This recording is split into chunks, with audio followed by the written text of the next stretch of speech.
Greetings all and welcome to the Dr. Jane Mackenzie Live Miracle Medicine on a Thursday.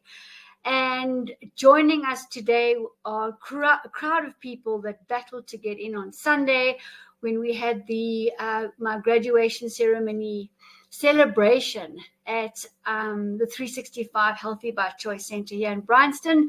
So I agreed to do a repeat, mainly because that one was an hour and a half, and I thought that's a little bit long to dish out. So the more I practice, the better I get. That's how it is. So thanks for joining us today. I can see some of you coming in.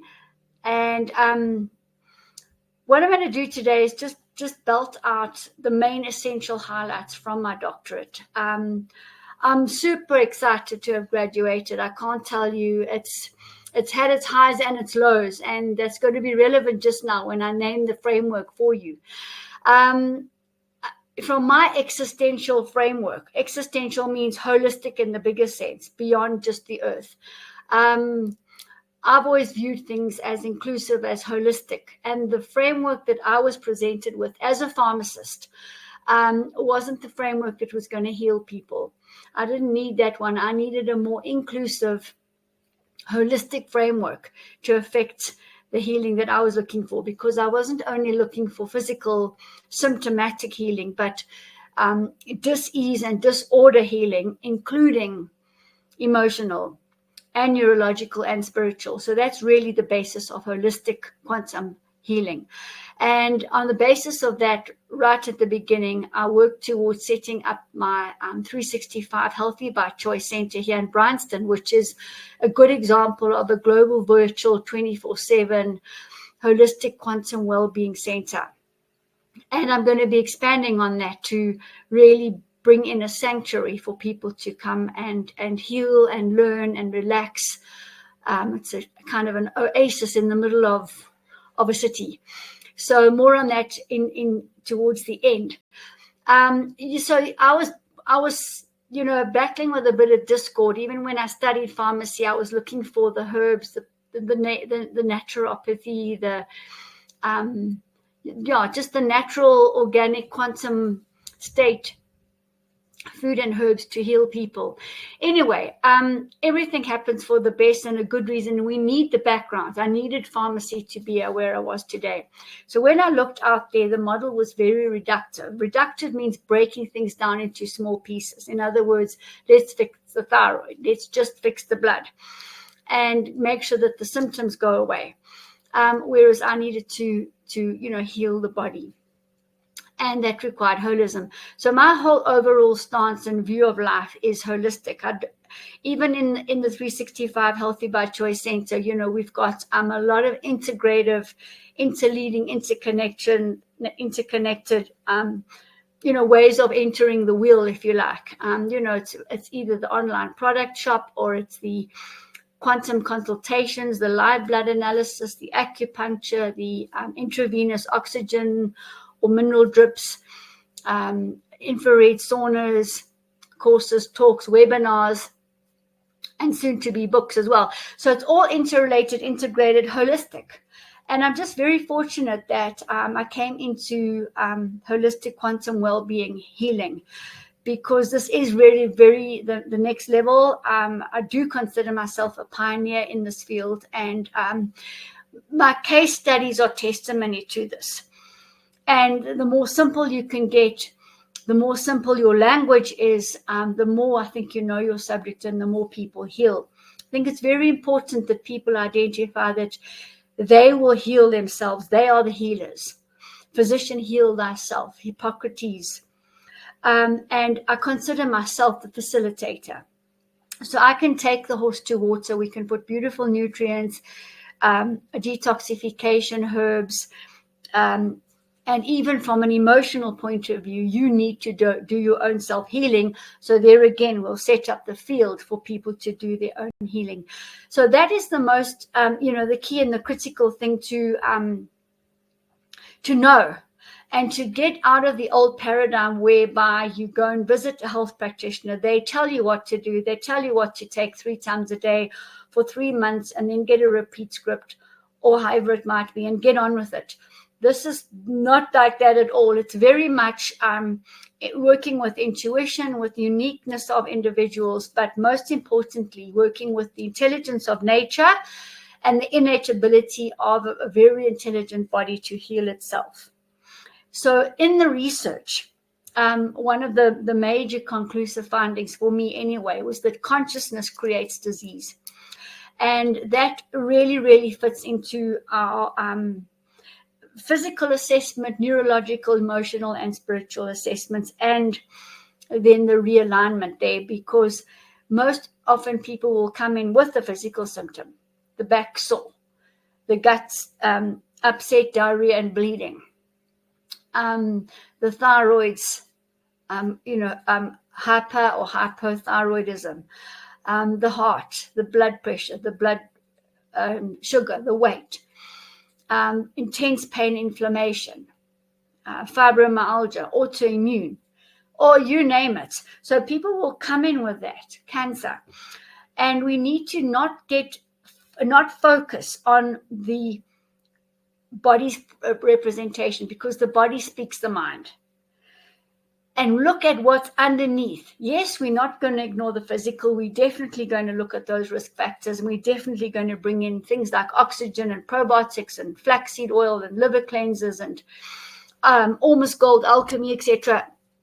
Yes, we are, as a means also to help relieve the emotional space. So the risk factors underneath the physical are where we target. And that's where we're getting our results, because those risk factors, that disorder, that disease, that out of alignment is responsible for the body representing the physical.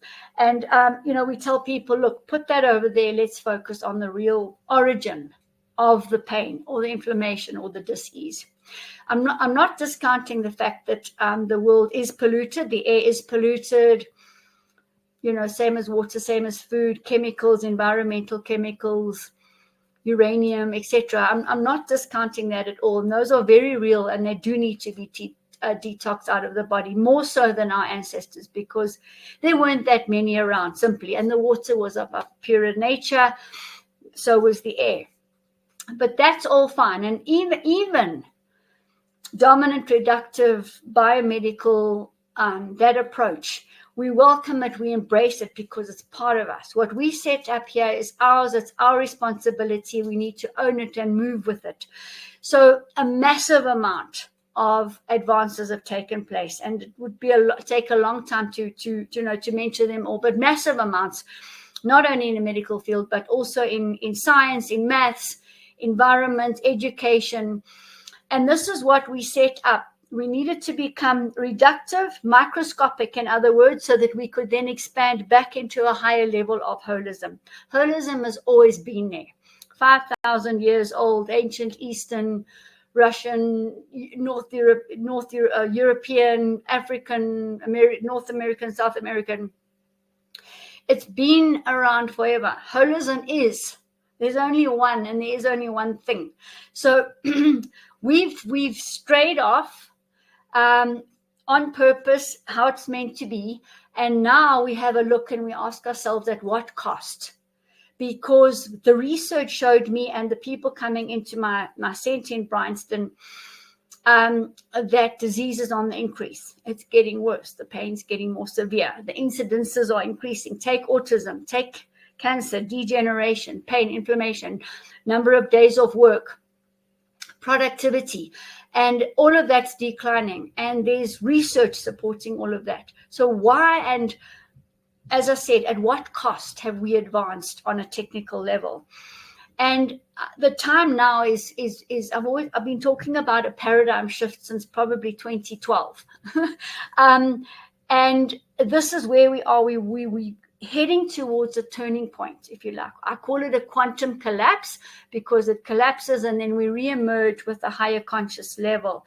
So the world is heading towards that. The world is in duality. A reductive approach means good or evil, good or bad, happy or sad, high or low. And that is those words are at opposite ends of a continuum. When you're considering holism, they are together, happy and sad, good and bad, high and low. And I'm doing this because I'll do it again just now. So we've got to look at a unified way of moving forward. And the world is in that's the state, whether it's finances, including economics, home life, people distracted, mothers and fathers not seeing their children, the role of social media, distraction, sport, distraction, the quality of our food, the world in disarray, the environment in disarray, education in disarray, spiritualism in disarray, if you like. Lots of discernment is required because of the deception out there. So the world is reductive, the medical world is reductive, and here we sit in between it all, and our bodies are actually one, and we're having to cope with the duality. So what we see out there is what's going on inside us. So with this kind of discord, I entered the medical healing field, and as I said, set up my practice and resolved a lot of these things. The research gave me the opportunity to document, validate, and back up with research and the evidence that I see in the case studies that come in, my worldview of how holistic quantum well-being healing can be carried out. So we used the basis of my center, which is global, and this is the sample.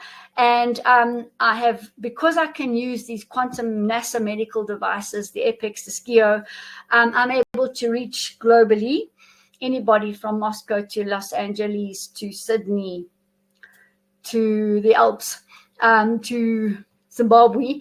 I can reach my client base is global. The products get sent globally as well. So I have a global center with global case studies. However, I did individual face-to-face interviews to go into the collective consciousness, which can only really happen very deeply when you're in with people, especially for the information I wanted to get out in terms of validating ancient Eastern holism with modern day quantum physics. So we could measure ancient Eastern holism principles using modern day quantum physics. So modern day scientists and mathematicians were validating ancient Eastern, not only Eastern, but I chose Taoism because it was, the principles were written out easily for me. The principles apply to everyone. The principles are also based on quantum physics because, of course, 5,000 years ago when pyramids were built and all sorts of things happened, those ancestors of ours knew about quantum physics. They knew about math. They knew probably 90% more. If we know 10% of what they know now, that's a lot. They were streets ahead of us. So in doing my research, I'm very aware of this, and I'm realizing that I'm really uncovering a framework that was already there, but its time has come to reemerge, to take us into the new paradigm of holism, but within a modern context. So there's about 300 and something references, researchers that are referenced in my document. And the reason for that is that I integrated 11 philosophies and theories. Normally you choose one, but I needed this monstrous, massive theory base to potentiate a shift in from ill-being to well-being, from well-being to holistic well-being, from holistic well-being to multidimensional existential well-being. That's beyond just a whole group of medical or health modalities. When you're in the holistic cosmic field of wisdom, that's existential. So I needed this theory base to do it for me, to shift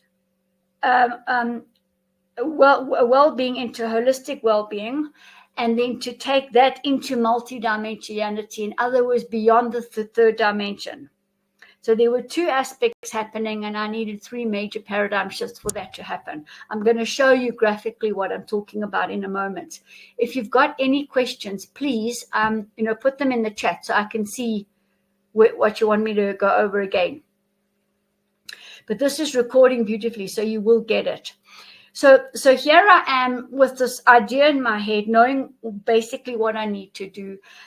Seeing this world in disarray, the clients coming in with diminished health status, unable to empower themselves to heal, eating terribly, misguided, having doctor Googled for years and years and years, not able to sift through the deception. And quite frankly, everything was very complicated. Mostly people were sick and tired of being sick and tired, and they didn't realize the root causes. So when we look at my model, one of the first things we do is, my framework is uncover the root causes. So let me take you through then what the aims and the objectives are. And I'm going to open up my presentation to have a look at this so I can show you just in words. Remember when we're working with the quantum field, sometimes there aren't even words. So the ancient Easterns knew that in the quantum shift, the turning point, it often happened as an experience. And I'm going to say right now up front that quantum physics cannot measure consciousness, cannot measure the unified field and the 0 point as yet, but it can measure a lot. Okay, and also the framework beyond the third dimension. So here you see my direct aim to develop a multidimensional holistic quantum well-being framework for individuals to foster innovative and creative societies and working environments. That's what I want to, that's my legacy. That's what I'm presenting to the world. So I wanted to back it up scientifically and with research. So the objectives were to explore reductive dimensions. What is well-being, ill-being, well-being about right now? To then shift to holism and look at holistic well-being dimensions.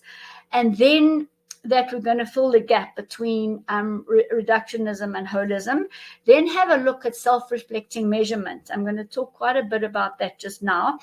And then to have a look at this well-being framework in multidimensionality. And then I'm going to talk a little about this one here because this slide's quite important. So my focus is on holism, inclusion, interdisciplinary, interlinked. Because of my field of quantum, my understanding, my diploma in quantum physics, quantum therapy, you know that we are all particles and waves, and we're interlinked, and therefore you can't unknow that. Once you know, you know. And then I wanted to put this framework as represented as multidimensional holistic well-beings. And then the theories and philosophies that I used were I don't know if these represent anything to any of you, but I'm going to show you how I got it together. So I used Taoism as the principal ancient Eastern holistic philosophy because of the way it's presented and because of its focus and its similarity in the way it's presented to quantum physics. So it's not a favoritism or anything, but this is the one that resonated with this research. I looked at well-being, biology, systems, relativity, quantum physics, consciousness, the unified field, and the 0 point. So there were 11 theories and philosophies that I used to build holistic well-being dimensions and the multidimensional framework. So well-being is so let me show you. Let's stop there with the holism and the Taoism, and let's have a look and see what those principles actually are for those who are interested. I'm just going to look for them. Just find them quickly. There they are there. They are there.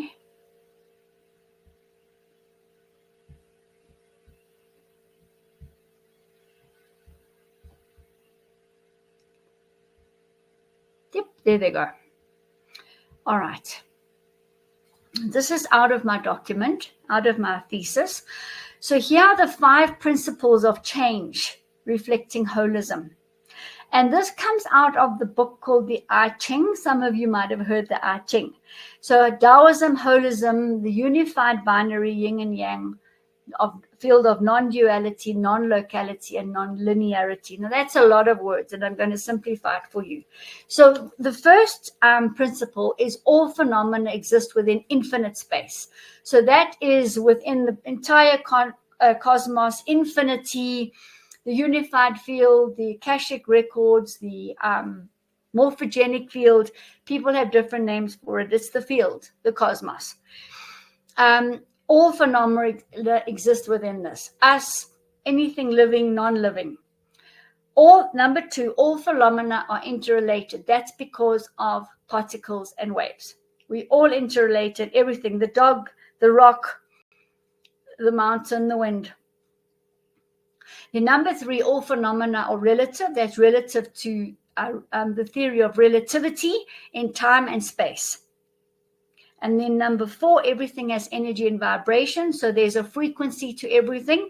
Our bodies, our thyroids, our livers, our red blood cells, everything has a vibration, sound.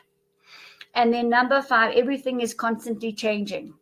So these 5 principles of Taoism encompass quantum physics as well. So it was just such a perfect match where I could use ancient Eastern holism philosophy and back it up with modern day quantum physics. I think that was amazing that I could find this. So let's just see here. Hi everybody. Let me just go back here so I don't lose where I am.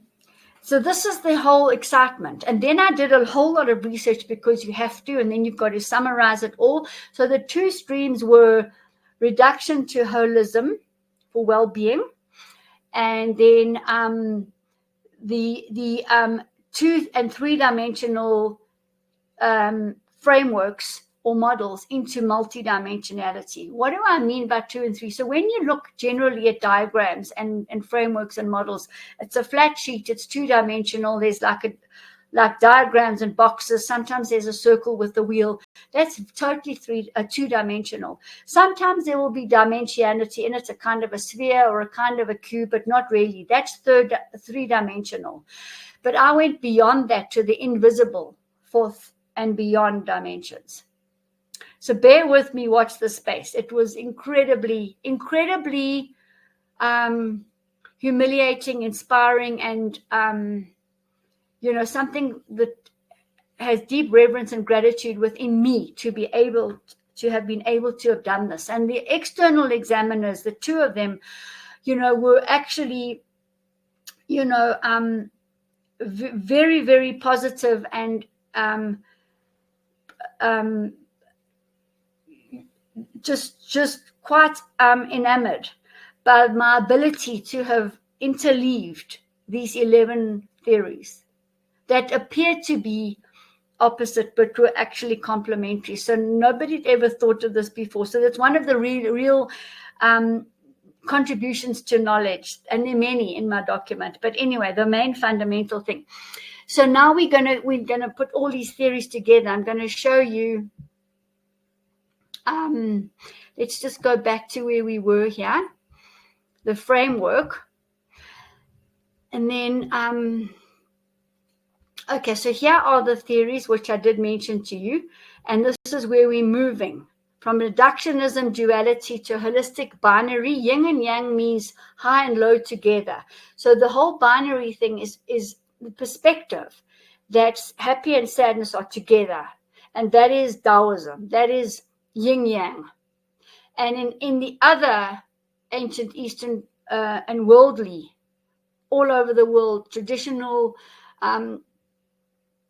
philosophies of healing, there's non-duality, there's binary. Okay, but it's explained very nicely with Taoism. And then we're going from linear, 2 and 3 dimensional, to non-linear, multi-dimensional. Non-linear means actually it's not even visible, but it's definitely not flat and like a sphere or a cube. So we started off with the cube and the sphere, just you can see that, from a localized static diagram to non-locality. Particles moving in dynamic, vibrational, perpetual harmonic renewal. And then we were moving from a known and measured environment to an uncertain, indeterminate possibilities and probabilities environment. And this is where it's important to share with you that in the quantum field, nothing repeats exactly. Yes, there are fractals, but even the fractals never repeat exactly, because they wouldn't. You don't get 2 chances of putting your toe into the river at exactly the same time and exactly the same environment and everything happening at the same time. So we're building on memories all the time, and we're moving in the direction forward. So in the quantum field, we know that. So you can measure something the one day, and the probability and the possibility of change can be immediate in a heartbeat. It can be a day or 2 days or 3 days, or sometimes people phone me a month or 6 weeks later and say, guess what, Jane, my father phoned. And we had done a whole big holistic ancestral orientation about this.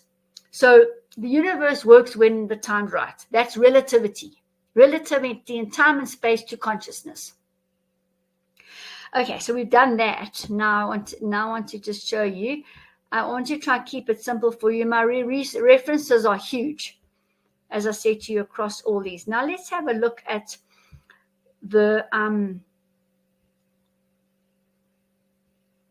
first thing we're looking at is, I started off with the structure and the research that was based on current reductionist well-being, healthy or unhealthy, ill-being or well-being, and not actually putting them in binary, because they weren't in binary, they weren't together. So we started off with a heuris here and went to the hermeneutical centeredness, and it grew a lovely a geometrical shape, still in 3-dimensional. Yeah. So the emergence of ill-being to well-being, the emergence of the framework from 2-dimensional to 3-dimensional, but in duality, in linear and in localized form. Then we were able to, second thing, move the well-being dimensions into holistic well-being. And that meant binary. So I brought all the characteristics and dimensions, which were manually coded again and again and again, into binary, yin and yang. So if you go closely in, if I make it very big, you'll see here, intelligent knowledge and belief. It's not knowledge or belief. Truth awakening and truth constructed, not or. So there's a constructed mental outlook is constructed based on something you observed and how you feel about it. So you set up that construct and you live it. All men do this. Women leave you. People will try to do you in. Whatever your construct might be. I need to be perfect because when you were little, you dropped a glass cup and your mom or your dad gave you a hiding. So therefore, I'm going to try and be perfect and never drop anything and never get a hiding. That's a mental construct. And then you live your whole life juggling balls like this, not letting anyone drop. That's another story when we talk about the how, holistic ancestral orientation and the holistic business orientation. Bear in mind, Da Vinci University is a business university. So although all of this is happening in the personal realm, it's happening to managers in the personal realm, to employees in the personal realm. So we always clear physical and emotional individually, and then within the working group or the management or the leadership or, the community. So you can see here wellness and illness, economic abundance and scarcity, connected and disconnected, home and homeless, earth renewal, earth destruction. This is another point. It's really interesting to note that we have created this beautiful world, but we're so happy to destruct it. One day when we look back on ourselves, we will just be amazed. Or the next generation or civilization will be amazed at us, that everything we've created and we've basically destructed it. Same with ourselves. We've created ourselves and we're happy to sabotage and self-destruct ourselves. Anyway, worldview, new and old as well. So now we're getting a sense of the binary nature as opposed to happy and sad on opposite levels, the binary nature of happy and sad together. Why? Because we need resistance. We need tension so that we can shift and move and understand. So apart from physical risk factors, the emotional risk factors would be a childhood incidents that we never got over. We formed, let's say, the dropping of the cup. We formed a mental construct. Things have to be perfect, and I'm going to juggle all these balls in the air, for example.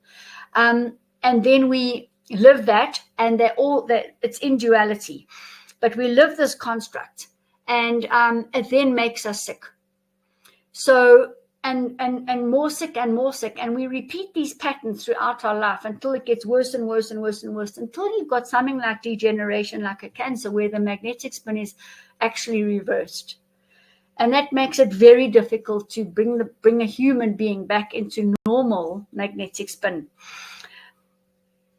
But all of disease is when the yin and the yang are in duality. The happy and the sad are separated. The world is east and west. It's fighting. It's in war.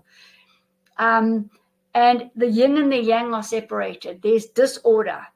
And I'm hoping and watch geopolitically as we progress towards the turning point where we can then emerge as a much higher consciousness, a humanity with much higher consciousness. That is the role of chaos. So intense chaos, we bring it on, we have a quantum collapse, and then we move into higher consciousness through the awareness. And that's what everything that I do is about. It's about raising consciousness. And we've been so dumbed down and so distorted in our thinking, not able to show discernment that, wow, we really set this up. But slowly but surely we are awakening, and actually sometimes not so slowly. I remember when I really first started, full time in what I was doing 18 years ago, I was really chipping at the block. People didn't really want to know even about health food, a medicinal mushroom, they would never go near it, or a probiotic, what was that for? But now the same clients are coming in and telling me things that I told them so long ago, but it's theirs now. And so things are shifting very, very fast. So getting back to this model on the right here now, this is now that same spindle that you saw earlier, still in third dimension. It's got a bit of a spin now around a central axis of consciousness. So what we see here is the 8 base trays of well-being, and then we've got high levels of well-being, well-being itself and consciousness. Now, when you're bringing in the binary, you're going to be coming down to ill-being here and unconscious. So you're starting to see now we're bringing in the two aspects, the duality and the non-duality, the earth experience and the existential, grander, bigger holism, mixing it together. What I'm going to share with you now, this is all happening in unconditional space and unified field, is that these 8 base trays are the distraction. They are the tension. The bank manager phones. The earth has terrible floods and hurricanes, fires. Homes are destroyed. People don't have homes. People do have homes. So these 8 base trays are the distractions. And when you bring them into binary, you can deal with them because you understand why the worldview is as it is. And we need to understand it and learn the lessons from it and bring it back into unified yin and yang. And when not yet, but when we're working in the multidimensional experiential field, the big universal field, that is when we get unified, yin and yang, one. So at the moment, we're working with yin and yang side by side, the black and the white. When you spin that in the universal field, you get one. So I'm not there yet. I'm getting there for you. So this was all very exciting for me, getting this going. And in the research, we took this to the next level, and I'll show you the next level. So here's the next level. The holistic integrated epigenetic life orientation, a multidimensional holistic quantum well-being framework. And as you can see here, the convergence of the using the power of the 11 theories and philosophies to bring about a quantum collapse, to allow the diversion then into the greater consciousness through awareness, enabled the third three-dimensional model to move into 4 dimensions and beyond. And it enabled ill-being and well-being to merge together in binary and unified, because it's now in the existential, holistic, unified field, morphogenic field, Akashic record field. Okay, and the quantum collapse is happening at the 0 point there. And all of this is detailed in my research. As soon as it's on the repository, I'm going to tell you so you can go and have a look and read it for free. So very interesting here, I brought in the 8 immortal healers, and these are lines of change. So that top one there, the straight lines that's heaven, and that's yang, and then the earth here is the yin. So it's the male and the female, and the Shiva, the Shakti, for example, the male, the female. So completely now immersed in the multidimensionality with particles and waves. So particles as binary dimensions, binary yin and yang particles, particles of happy and sad, in non-duality and non-localized. They're not going to stay in the same place. They are not static anymore. Non-duality, binary. Particles as quantum packets of vibrating energy and showing uncertain, indeterminate probabilities, entwined and entangled. So anybody who talks about quantum physics, quantum healing, understands entwinement and entanglement, where the particles are entwined and entangled forever. So happy and sad get back to entwinement. And then the holistic well-being dimensions in perpetual harmonic renewal, happy and sad, sad and happy, moving like this, good and bad, all happening together. Multidimensional, non-linear framework with torsion field characteristics, because that's what I got, this picture here, when we have a look at it side on. So down there, you've got a vortex spiraling down and another one coming up.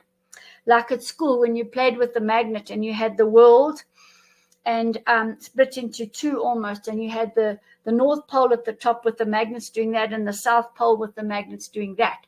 So you would have a golden mean vortex spiraling upwards, and you have another golden mean in the opposite direction spiraling downwards, just like the DNA spiral. So you learn that our body is a torus field as well. Our organs, the blood, the DNA, the genes are all in torus field. They are all in quantum spin. They are all in this same non-probable, non-local, non-static. That's why nothing ever repeats the same. So you'll never really go to a place again and it'll be exactly the same. It's often disappointment because maybe the stars were in a certain alignment, or people who you were with, or you're just your frame of mind. But anyway, that's a separate thing. Here is the torsion field with the vortex coming downwards and out on both sides, and the other opposite golden mean coming up the vortex, leaving that way and that way. So this whole torsion field is turning in on itself. It's called a scalar wave. It's not a linear wave. A linear wave is when you drop a pebble in the pond and it ripples, and eventually the ripples end. Scalar wave continues, perpetual harmonic renewal. And this torsion field was proved by a Russian scientist in the 1950s. Kozyrev was his surname. And he was locked up, and he watched the plants grow from a spiral. He watched the spiral unravel, and he saw into it. So we don't see a torsion field, but it's measurable from a quantum physics point of view. And this is where the unified binary yin and yang, happy and sad, high and low, orientate themselves in ancient Eastern, ancient anything philosophy, native and ancient Eastern outlooks on life. So this is where I ended up, and bearing in mind those the dimensions. I have 83 dimensions listed within those 8 base illusionary distraction dimensions. They're there for a reason, to get us into consciousness, to shift us out of unconsciousness and into consciousness through a quantum collapse, through a turning point. Let's hope humanity shifts through this turning point between East and West and comes out unified. So if you can understand the world at war, if you can understand your body at war, then you're getting close to not becoming subjective about things that happen to you. So let me just unshare there. Now, people come in with their story, and I've heard stories. People unpack their story, but it's their story they've been telling their whole life anyway. So today, actually, a man came in on Tuesday and really needed to offload this family stuff, and he came in with a bleeding gut, okay? And he can't get rid of it, and he's tried everything. But he's happy and humble to try and get this fixed. He's not sitting there telling me he's tried everything. If you sit there and you tell me you've tried everything, then I'll say, well, why are you here? And if you tell me you know it all, I'll say, well, why are you not walking on water? We all in the classroom. Anyhow, so I realized that this bleeding gut's not going away, and it's not good. So we did the physical assessment. When we do the HIELO model, holistic, integrative, epigenetic life orientation, we start off with inquiry into the physical, neurological, emotional, and spiritual space. We will then have a look at a physical assessment of the organs and the systems of the body. And then we'll move into the inquiry into the emotional state, what they've observed, what their mental construct is. And then we will see where we're going to start. We will do quantum assessments of the physical, emotional, spiritual, and neurological. And we will see where the risk factor gaps are. We will also do live blood analysis, for example, and then we remove the causes that we can, and we start talking about infrared saunas, oxygen drips, nutrition, detoxification, genetic assistance, and bring in also yoga and all the things that the people shiatsu, qigong that they like doing.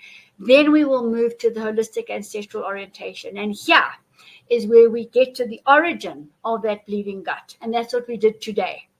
So he's armed with everything.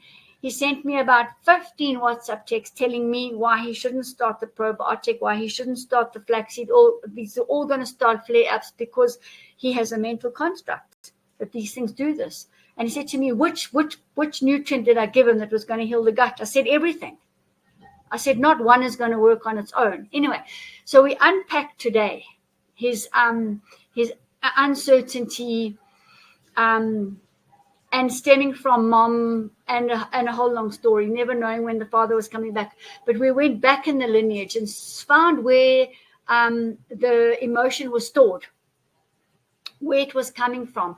And he found his place, and he described beautifully the peace, the calmness, the energy, the bubbling brook over the pebbles, and you could see through it.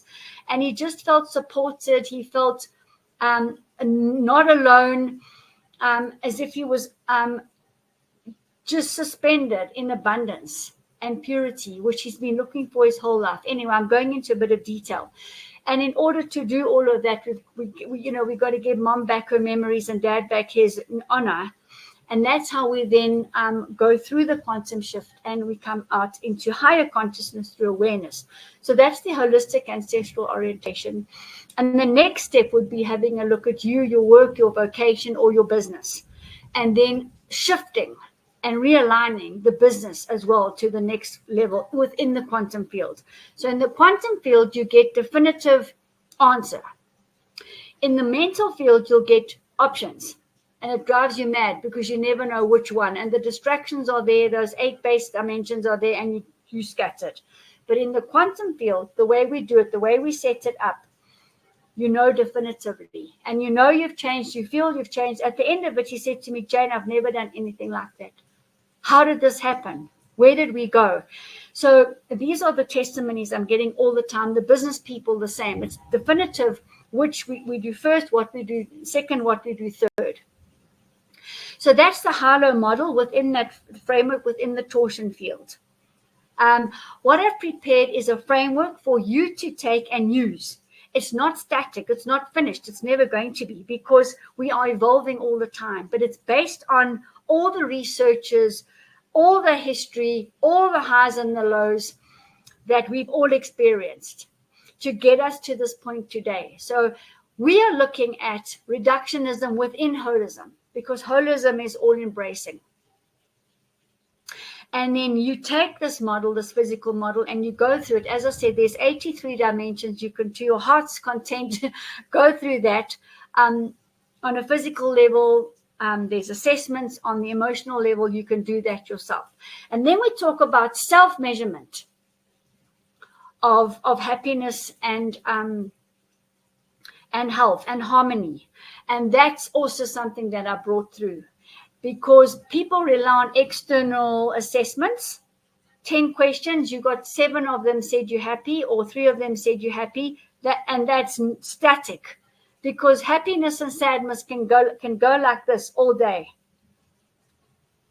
We're striving constantly for the middle road of balance.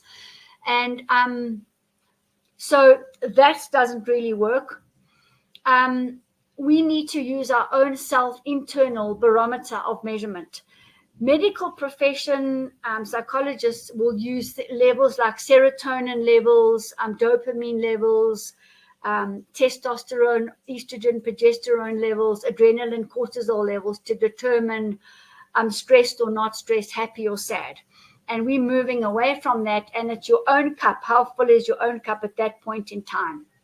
And as I say, it can be happy. You can walk out and the bank manager can phone you. Oh, and there's a wobble. So we've got to bear in mind that things are transitory. Happiness is transitory.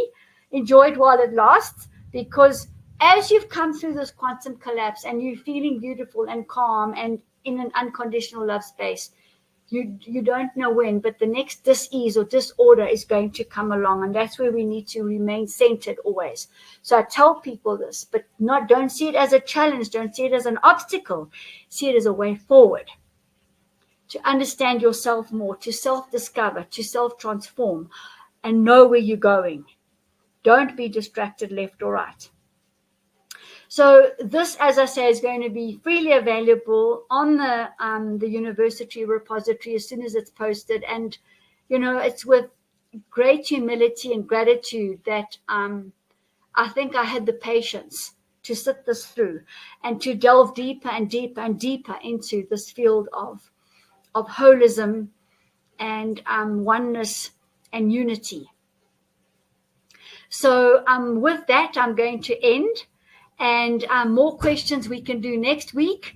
And once also you've read the research, we can look at more. So I want to thank you for your time. And you are the messengers. You are the messengers now who can take this work to the next level. So I look forward to sharing more and writing the book. Enjoy the rest of your day.